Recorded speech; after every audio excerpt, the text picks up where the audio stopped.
আসসালামু আলাইকুম, সবাই কেমন আছেন? আল্লাহর রহমতে আমিও খুব ভালো আছি। এই যে মাছগুলো দেখতে পাচ্ছেন, এগুলো একটু আগে আমার বর পুকুর থেকে মেরে নিয়ে এসেছে। আমাদের একটা পুকুর আছে, সেই পুকুরে এত সুন্দর চিংড়ি মাছ হয়েছে। এই তো আপনার সাথে দেখাচ্ছি, দেখতে থাকেন। মাছগুলো এত সুন্দর, ভালো লাগতেছে দেখতে। মাছের মধ্যে অনেক ময়লা ছিল, মাছগুলোর মধ্যে ময়লাগুলো বেছে নিব, তাই এরকম করে এক সাইড করে আমি নিলাম।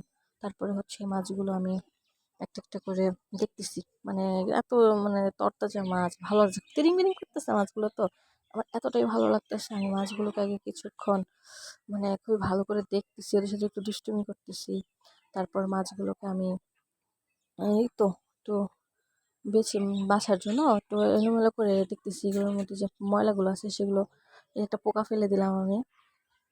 তারপরে মাছগুলোর মধ্যে দেখা যাচ্ছে অনেক ইয়েগুলো, আমি ভাবতেছি কিভাবে কি করব। তারপরে আমি এগুলো এক পাশ করে নিয়ে বাছতে শুরু করতে যাচ্ছিলাম, এমনটা আমার শাশুড়ি মা বলতেছে যে এগুলো এভাবে না, এগুলো তুমি একটা একটা করে এরকম করে না করে তুমি বড়গুলো ধরে ধরে করো, বাছো, বেছে আরেকটা পাত্রে রাখো, তাহলে তো তোমার তাড়াতাড়ি হবে।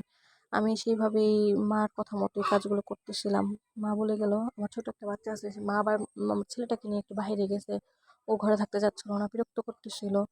তারপরে আমি মাছগুলো কাটতেছি, কাটতে কাটতে অনেকটা টাইম লেগে গেছে। সে 2টা বাজে মাছ আনছে, আমার কাটতে 3টা সাড়ে 3টা, একদম গোসল করতে করতে আমার একদম আসরের আজান দিয়ে দিয়েছিল আজকে।